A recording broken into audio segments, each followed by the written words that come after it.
Pasca debat Capres jilid pertama, calon presiden nomor urut 1 Anies Rashid Baswedan semakin agresif untuk melakukan kampanye khususnya di wilayah Pulau Jawa. Seminggu terakhir, Anies berkampanye dan belusukan di Pulau Sumatera, tepatnya di 4 provinsi. Tidak hanya meminta aspirasi masyarakat, tetapi juga menyampaikan gagasan tentunya.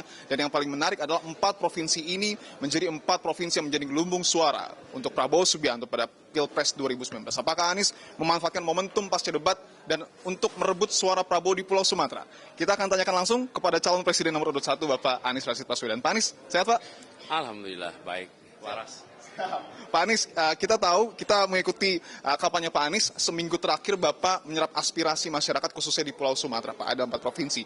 Sejauh ini permasalahan apa yang Bapak tangkap di Pulau Sumatera dan gagasan apa yang kemudian akan Bapak bawa Pak untuk memperbaiki permasalahan tersebut? Terima kasih. Yang paling banyak diungkapkan adalah mahalnya kebutuhan pokok. Di pasar yang selalu kami datangi, mereka mengeluhkan tentang harga-harga yang mahal. Kemudian keluarga-keluarga juga begitu. Jadi itu yang paling banyak kita temukan. Yang kedua adalah sulitnya lapangan pekerjaan. Begitu jumpa dengan anak-anak muda, dengan orang tua yang menceritakan tentang masalah di generasi mudanya, maka lapangan pekerjaan itu yang paling banyak. Lalu ketika sampai di daerah-daerah yang banyak kegiatan pertanian, maka pupuk menjadi paling tinggi. Ini juga kita temukan, pertanian itu kan ada perkebunan, ada, kalau bicara pertanian secara luas ya, ada peternakan, ada perikanan, pupuk itu yang paling banyak dikeluhkan. Jadi, dan itulah agenda utama kami, bahwa perubahan ini adalah berbicara tentang mengubah mahalnya kebutuhan pokok menjadi murah, karena tata niaganya akan diperbaiki. Kemudian juga dengan pupuk sama, kita berbicara di banyak tempat, kita akan lakukan perubahan, dan kita berharap nantinya pasokan pupuk sesuai dengan kebutuhan. Jadi itulah aspirasi yang banyak disampaikan di sini. Selama berkampanye di Pulau Sumatera, mungkin itu aspirasi yang Bapak dapat ketika mengunjungi pasar ya Pak ya. Tapi Bapak juga bertemu dengan sejumlah tokoh agama, kemudian juga masyarakat pada umumnya. Ada keluhan-keluhan mungkin lain Pak, khususnya soal hukum mungkin atau pondok pesantren? Mereka banyak sekali membicarakan mengenai kesetaraan di mata hukum. Sesuatu yang kemarin dalam debat juga saya sampaikan, bahwa hukum itu harusnya tegak. Tapi dalam prakteknya kan terjadi sesuatu yang kita tidak inginkan. Tajam ke bawah, tumpul ke atas. Tumpul kepada siapa? Tumpul kepada yang punya akses pada kekuasaan. Tumpul pada mereka yang punya uang yang cukup, uang yang banyak. Jadi ini yang harus dikoreksi. Dan keinginan untuk itu rata di mana-mana. Dan keinginan untuk pemberantasan korupsi itu supaya kembali diseriusi. Jadi mereka melihat dulu kita pernah serius soal memberantas korupsi.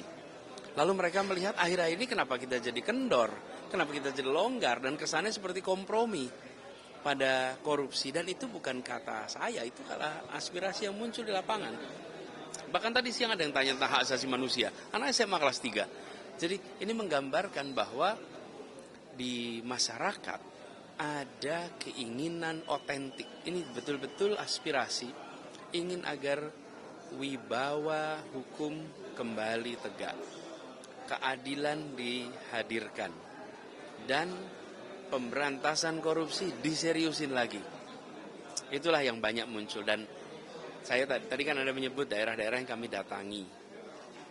Jadi begini, kalau kita lihat di pemilu 2019, pada waktu itu ada 2 opsi. Opsi melanjutkan dan opsi perubahan. Opsi melanjutkan tentu saja periode Pak Jokowi. Yang kedua itu opsi melanjutkan. Opsi yang kedua opsi perubahan. Nah karena yang mencalonkan hanya 2, maka pilihannya ya 2. Mau melanjutkan atau perubahan. Nah sekarang kami bawa nih gagasan ini. Jadi ini bukan basis orang, ini basis gagasan perubahan. Ini adalah tempat-tempat yang memang menginginkan perubahan, yang dulu belum dapat perubahan itu. Nah sekarang kami datang, kami sampaikan, kami akan melakukan perubahan dan agendanya 1, 2, 3, 4 di situ. Artinya Pak Anies ingin berbicara soal masyarakat Pulau Sumatera yang sejak dulu ini menginginkan adanya perubahan. Tapi kalau kita bicara data Pak, Riau, Aceh, kemudian juga Jambi dan Sumatera Selatan saat ini, kalau kita lihat di 2019, dari angkanya Pak, itu memenangkan Pak Prabowo. Bisa dikatakan tidak Pak, kalau Bapak memanfaatkan momentum setelah debat untuk kemudian menutup lumbung-lumbung itu dan meraih suara Pak Prabowo atau mereduksi sedikit? Kenapa setelah debat ya? Momentumnya kan baik sepertinya. Kami datangi semua wilayah sebenarnya, semua wilayah Indonesia. Dan besok kami akan ke Nusa Tenggara Barat, kemudian habis itu Kalimantan. Jadi sesungguhnya semua insya Allah akan kita datangi, semua akan kita jangkau. Dan ketika ke Sumatera Selatan juga seperti sekarang, dulu kami sudah ke Palembang. Sekarang ke kawasan lain di Sumatera Selatan, di Lubuk Linggau. Jadi keinginan kami memang menjangkau semua, mendengar semua. Bahkan ketika saya tadi tiba di Lubuk Linggau, mereka bilang pertama kali dalam sejarah di Lubuk Linggau ada calon presiden datang ke sini.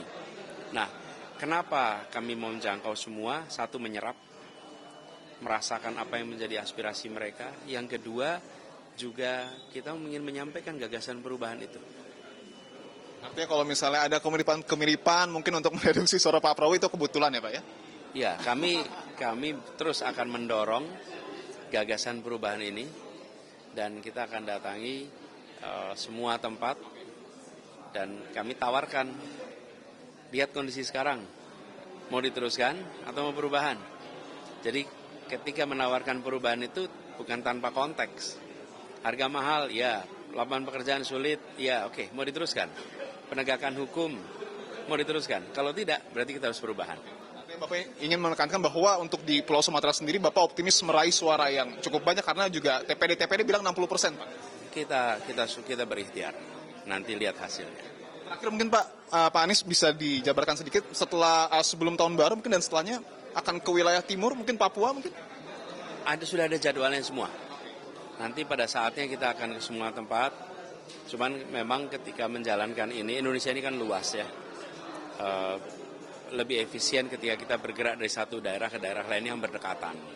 Tapi kalau kita bergeraknya ke Ambon, Bengkulu, lalu Sulawesi Utara, lalu Jambi, wah itu secara perencanaan akan repot. Jadi kita bekerja efisien, nanti akan ada waktunya kita ke wilayah tengah, lalu ada waktunya kita ke timur, lalu ke Jawa dan lain-lain. Calon Presiden nomor urut 1, Bapak Anies Rashid Baswedan, terima kasih waktu untuk Kompas TV, Pak. Demikian tadi saudara pembicaraan kami dengan calon presiden nomor urut 1, Anies Rashid Baswedan, yang dapat dikatakan bahwa kampanye Anies di kota Lubuk Linggau ini menjadi kampanye penutup setidaknya di Pulau Sumatera, setidaknya sampai dengan akhir tahun. Karena nanti akan ada sejumlah kampanye lain yang dilakukan oleh capres nomor urut 1 ini di sejumlah wilayah, tidak hanya di Pulau Sumatera dan juga Pulau Jawa, tetapi juga di sejumlah wilayah lainnya. Menarik kita tunggu apakah kemudian momentum ataupun strategi ini dapat efektif mendulang suara untuk capres nomor urut 1, khususnya di Pulau Sumatera yang tadi saya katakan merupakan basis suara dari calon presiden nomor urut 2 Prabowo Subianto pada Pilpres 2019 kemarin. Di Pulau Nurbahagia, Adini Anissa, Kompas TV, Lubuk Linggau, Sumatera Selatan.